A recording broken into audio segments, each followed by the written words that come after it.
Hey, my name is Les Ballard. I'm the guy that rode the Cat Track expedition to Georgia.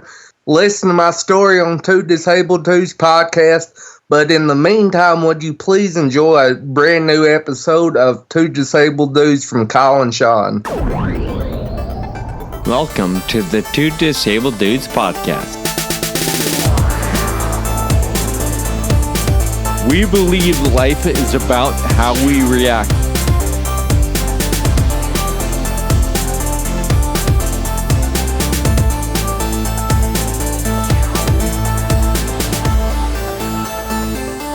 Welcome back to another episode of the Two Disabled Dudes podcast. We realize there are so many things you could do with your time, and we really appreciate you listening to the podcast. That's a true statement right there. Appreciate all of our listeners. Sean, how's it going today? I'm feeling good. I've got my coffee, of course, and the sun is kind of shining. Yeah, it's coming bright through that window of yours. Yeah, it is. And I'm really glad that you expressed that gratitude to our listeners because, you know, we've said it 100 times. If people weren't listening, we would quit doing this. So I'm grateful as well. Would we? I mean, we really do. Actually, I really think I mean, do we like just listening to our own voices, or it's better when somebody is on the other end, I guess, huh? That's true. Well, there's certainly more motivation.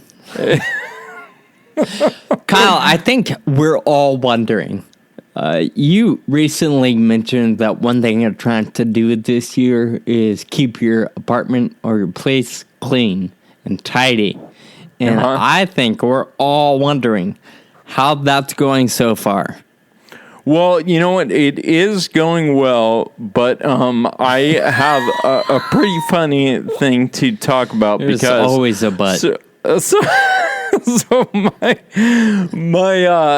So last, or a couple episodes ago, I think it was episode 96, you were talking about the fact that, you know, there's a relationship between the clean space and the clean mind.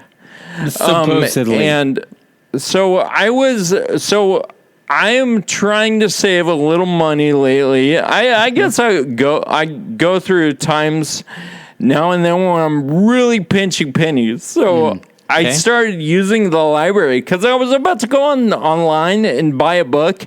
And I was like, this book is probably at the library. Now, I could save $16 right now. Huh. So anyway, I started using the library, and they have an online portal where you can rent, where you can check out audiobooks. Wow. And so I was going through reserving a few audiobooks today, and I come across, they have like recommended books, right? So I'm reserving a few, and none of them are available at the time, but then they recommend this one to me, and it's called A Perfect Mess, The Hidden Benefits of Disorder. Oh, no. And it's all about it's all about the exact opposite of what we talked about last time. It's about like how being disordered could actually not be a bad thing. Have you heard that mindset or that idea of you find what you're looking for? So I feel like you have been looking for a way to justify the fact that you are a messy individual, and congratulations, you have found book, it. Though, there's a whole book written about how that might not be a bad thing, and listen to this quote by Albert Einstein. I bet some people might know it. I didn't before the other day, but listen to this. If a cluttered desk is a sign of a cluttered mind, of what, then, is an empty desk a sign? So there we go. I don't think it's a matter of clutter and empty. I think it's a matter of clutter and organized. So anyway, I just thought it was hilarious. I listened to, on my rowing machine this morning, I listened to like an hour of it. And really, it comes down to perception. Like, you know what? If organizing takes way too much time and is taking time out of actually doing stuff, then that's probably where the balance shifts. And anyway, I may listen to a little more of this book, but I just thought it was funny. Well, if it were me and I've already invested an hour, I would keep going just so I could add that to my list of 20 books read. Yeah, that's true. Good point. I guess, depends on how long it is. Assuming it's 3 hours, maybe 4. If it's a 10-hour book, then maybe I'd walk away. Yeah. All right. Well, anyway, I'm glad you found a book. Another perspective. You know what? And the thought I had about this was that I'm totally not discounting our conversation from last time. And I'm not discounting one over the other, but I like the fact that there's this total other thought process that I didn't even realize was out there. And there may be one or two little things in it that I can take, and one or two things from the other side that I can take, and it's up to me to implement these things in my life, and it's my take on life, taking in all the information. Does that make sense? Yeah, but I feel like you're just happy you found something that supports you currently, and you don't have to change it if you don't want to. But yeah, there's a book that backs it up, man. I think actually maybe the library speaks to the ineffectiveness of that book. Like, if the book's really good, would it really be available? At the public anywhere else? I know all the other books that I was actually looking for, they're all checked out right now. So, Well, it just goes to show you're the only one probably that is looking for that one. So, Sean, we want to do the news headline segment again, but this time there's a little twist on it. We're each going to introduce 3 headlines to each other, and we have the opportunity to dig into just one of those. Yeah, I think this will be a more focused conversation for sure. So I've got my 3. I'm going to throw them out to you. You ready? I am ready. And I'm just going to hope none of my 3 are your 3. All right. Here we go. Oregon woman fired from bank job after giving struggling man $20 to get home for Christmas. Okay, that is headline number 1. I kind of like that. All right. Next headline number 2. The psychology behind over and under packing. Like a suitcase packing to go on a trip. Okay. So, headline number 3. Yamaha, the music company, Yamaha warns musicians not to climb in instrument cases after gone escape. I heard about that, and I think it's hilarious. So I'm gonna pick on that one just because I heard about it this morning. Okay. Apparently somebody put themselves in an instrument case and supposedly went on an airplane or something. Yeah, so I read a couple of different articles and I watched one interview, and I really actually haven't been able to determine whether or not this executive from Nissan admitted to escaping in this manner, but I feel like the evidence is pretty well stacked that he did, because of course he got in trouble with the law. And I read one article that says he put himself in a big speaker box because those are too big to go through x-rays. Oh. So, and it wasn't opened, so I don't really know if they just wave a wand around. I don't know what they do. Dude, the other thing is, I'm thinking, isn't a person way heavier than an instrument or equipment or whatever it is? This one particular article I wrote or read was about him going inside a speaker box. So that would be probably... Yeah, that's pretty heavy. Yeah, probably equivalent to, 150 pounds or whatever. I guess it's a different thing if you are thinking about putting yourself in a guitar case. I mean, those or like a cello case or something. Yeah, exactly. Yeah. I just thought it was funny. One thing I read was Yamaha isn't admitting that any of this happened. They're just saying they said something to the effect of warnings like this are always too late when something goes terribly wrong. So we wanted to be ahead of the curve. Please don't put yourself in music cases. There's going to be a warning about every possible thing that could go wrong now. Right? Yeah. Exactly. Yeah, so love it. I thought it was funny. I actually hadn't even heard that. I feel like I don't watch the news or... Yeah, that was the first that I heard of even the scandal behind it, and that's several months old, so obviously I was out of the loop. All right, which ones did you find? All right, here we go. My first one... U.S. town rejects solar panels amid fears they suck energy from the sun, cause cancer, and will harm house prices. Oh, wow. I love it. Suck energy from the sun as... Well, okay, keep going. Like they take up. Yeah. Like that's a bad thing? I'm sorry? Okay. Like it's a bad thing? Yeah. Okay. Like they banned. This is amazing. All right. The next one is Spotify launches playlists for dogs left home alone. I feel bad. I'm not a... Well, yeah, okay. Next. All right. Next one is... Man assumed being harmless, egotistical maniac would have made him richer by now. So this guy assumed that being a heartless, egotistical maniac would have made him richer by now. Okay, I choose the first one. That one seems more interesting to me. The small town who said solar panels are bad news.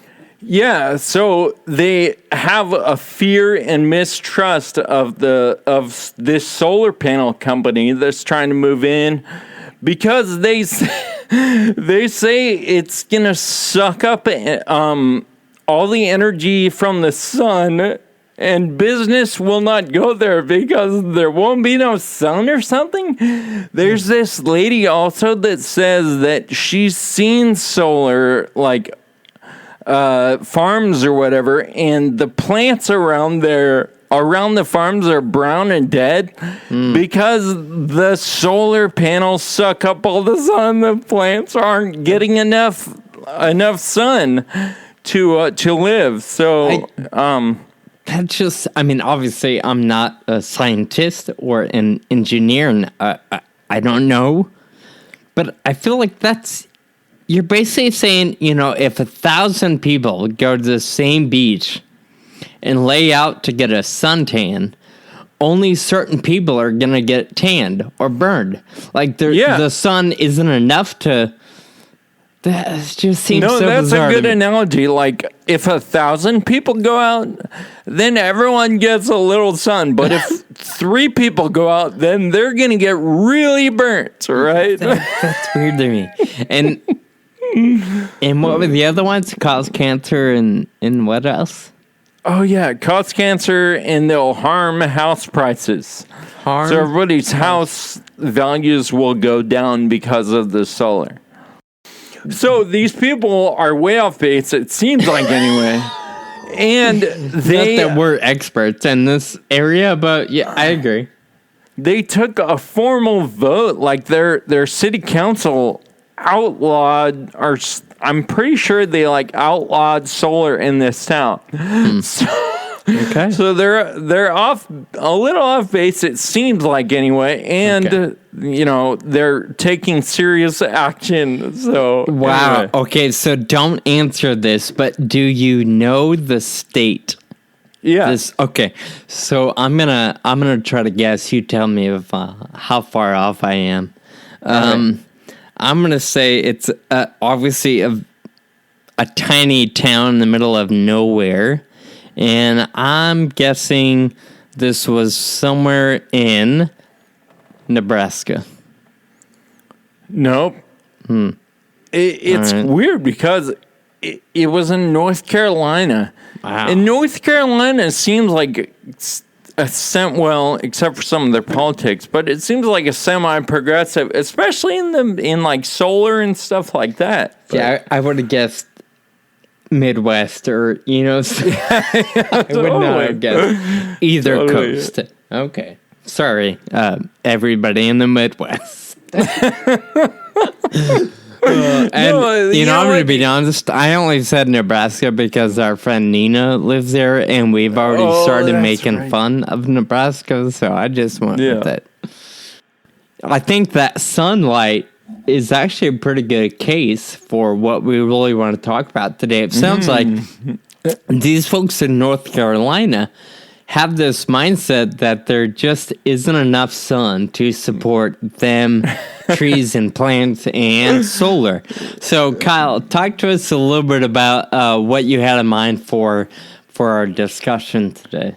Yeah, I want to talk about the scarcity mindset, and this was a concept that I didn't know about before. I heard it on podcasts a little while ago, and I could see it playing out in so many aspects of my life.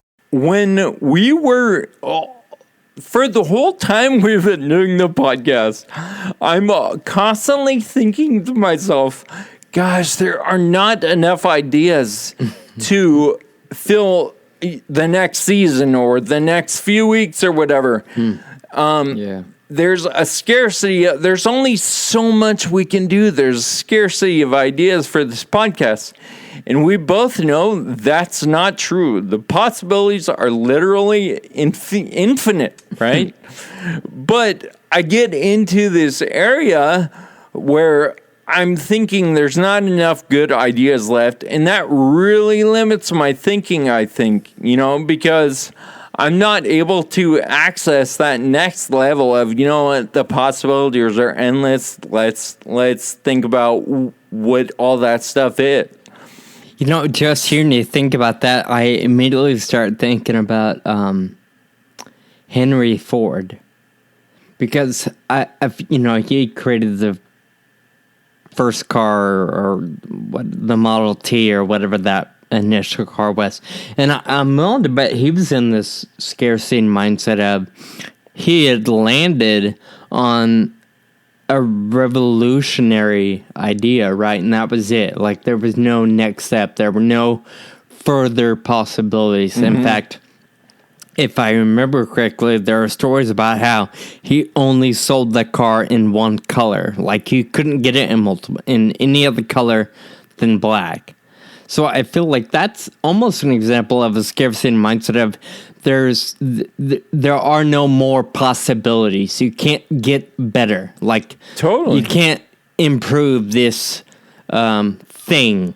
Obviously we know today there are hundreds of different car makers, and dozens maybe, of course, colors and versions and all that good stuff, all because somebody else came along and said, okay, what can we do to make this thing better? How can we move the needle on this? So I don't know if that really relates to what you're saying, but that's what popped into my mind as you're talking.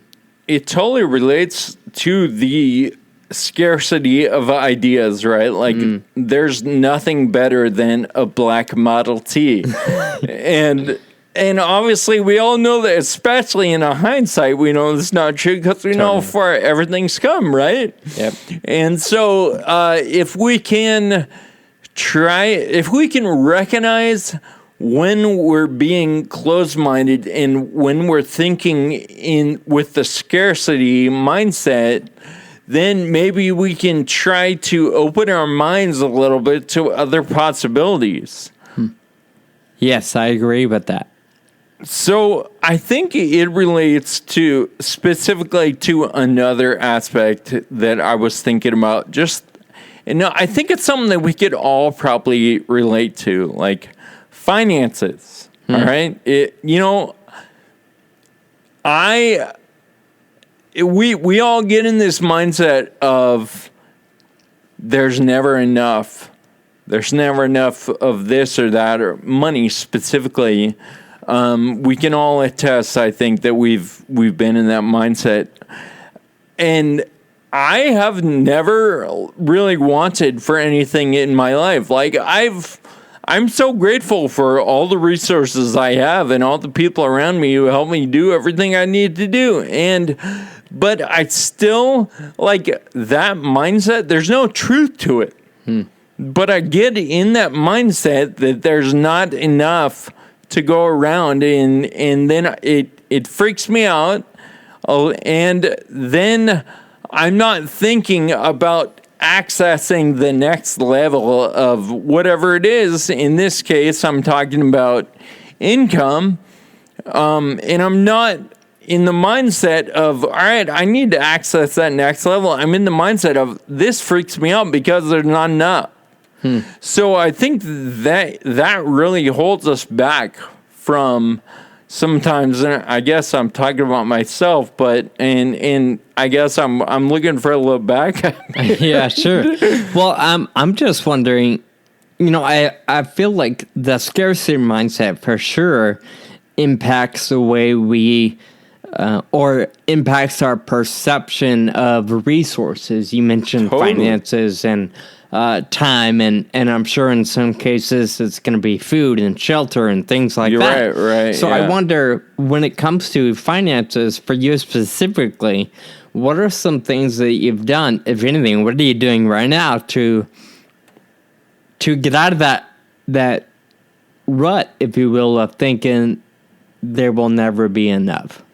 Well, I think one of the big things is I look at other people and listen to books or read stories about people who came from way less than I did, had way less opportunities than I did, and are doing really well, right? And so I feel like that helps me open the possibility that, like, I could probably do more too. And hearing stories of people living with a lot less than I ever had, that helps me put it in perspective as well, being like, you know what, like, things have never been scarce for me. Like, I've always had so much, and just to recognize how grateful I should be for everything I've had. I think that speaks directly to one thing I read about how to get out of the scarcity mindset. Speaks directly to taking risks. And when I hear you talk about finances and realizing you've never had a need, an unmet basic need like food and water and roof over your head.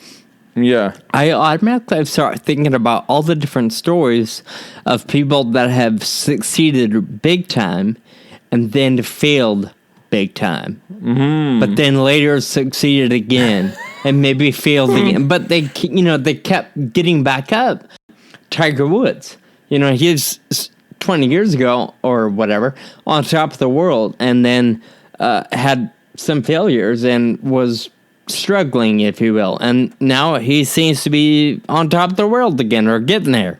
So I think about those situations where people, the only way they were able, or maybe not the only way, but one of the biggest ways they were able to move forward is by taking risk.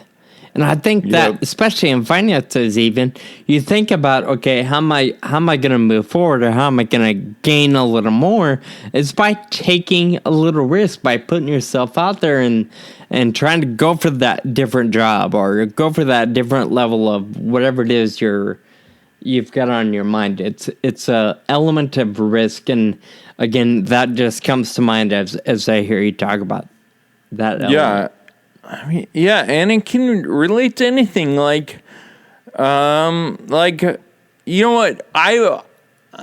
Since I had FA, and since I started riding my trike, almost every year, I'm like, oh my gosh, is this the last year that I'm going to be able to ride my trike? Is this my last cycling season?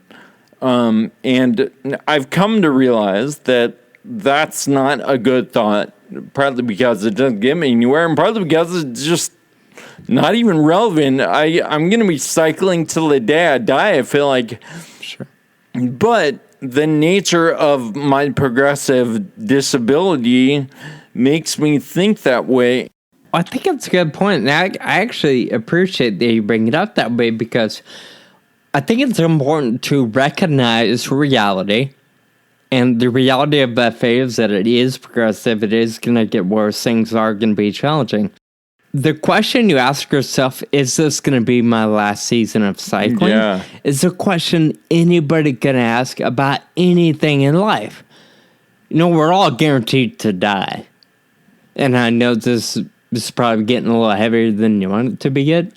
But whether you're dealing with FA or just, anything, it's that question of, is this going to be my last drive? Is this going to be my last flight? Is this going to be my last job? Is this going to... those things are fair questions to ask, but when you ask those questions on a regular basis, I think that's where you fall into that negativity and that negative power that's going to keep us in that scarcity mindset and holds us back from taking risk or holds us back from pursuing greater. I think we can use scarcity as a motivating factor too. Like, you know what if this is the last season? I better make it a damn good one then, right, you know? Right. Or like Race Across America. You know, when I went into Race Across America, I was like, I don't care if I ever walk again. I want to make it through this race, and then whatever happens, I don't care, you know? And cross that bridge when we get there. Yeah, so I think that we can use scarcity to motivate us as well. What are some takeaways we can give our listeners on this recording of ways to overcome and dig yourself out of that scarcity mindset? Well, so one of the things that I talked about before is looking to other people's stories. I think that's a really important one to, we talk about, you shouldn't compare yourself. Well, maybe you should sometimes because it can really help you improve yourself, I think. And then we talked about being grateful. Just reflecting on all the stuff that you are grateful for and realizing that, things are not scarce and there's no reason to freak out. Everything's all good, and there are things to be grateful for. I think those are two of my big ones.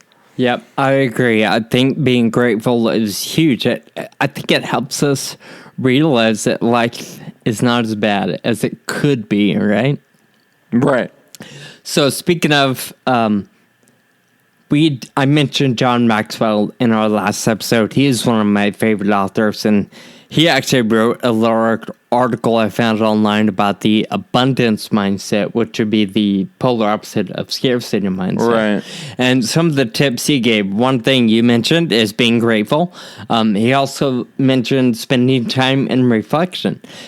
Taking a look at where you've come from or where you've been and realizing it could be worse, right? And there's also an element of gratitude in there as well. But another thing he mentioned that I really liked or struck a chord with me is this idea of being careful of the company that you keep. Mindsets are contagious.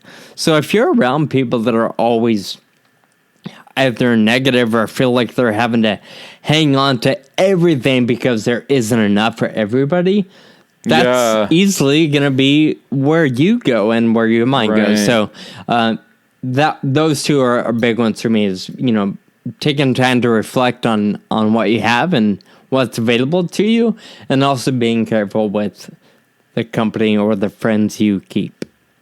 Yeah, I like it. You know, as we were preparing for this episode, I was reading a few articles, and there's so many different perspectives, and I'm glad you bring the John Maxwell one up. That's a really good article.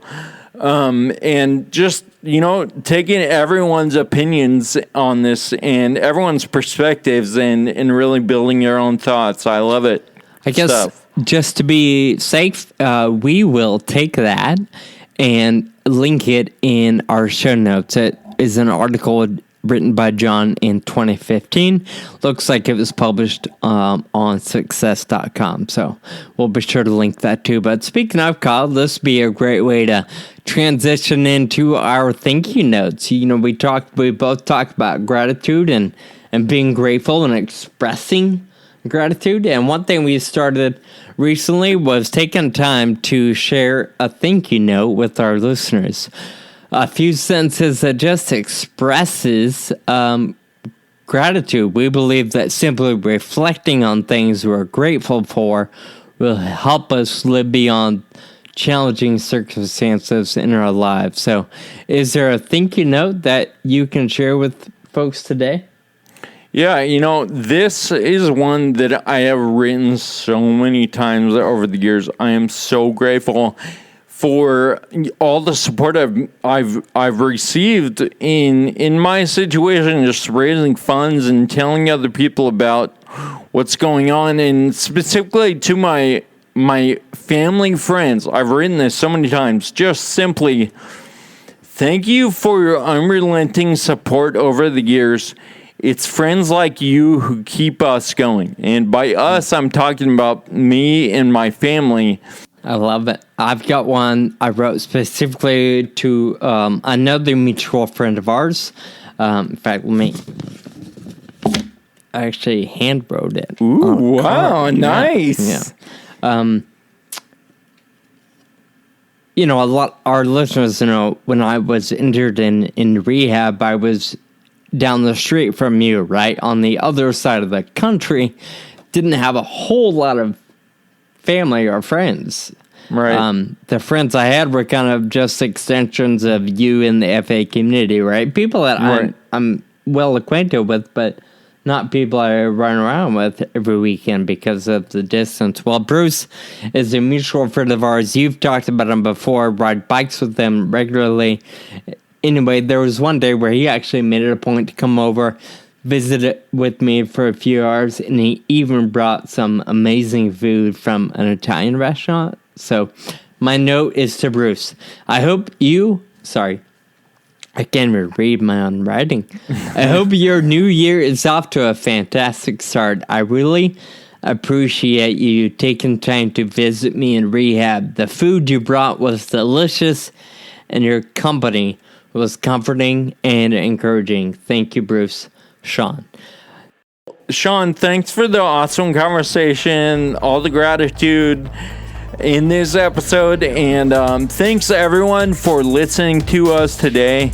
Kind of ramble back and forth, but this is kind of how conversations go between me and Sean. We try to figure a few things out. So thanks everybody, and we will talk to you next time. See ya. Thank you for listening to the Two Disabled Dudes podcast. Find us online at twodisableddudes.com, and please subscribe on the iTunes.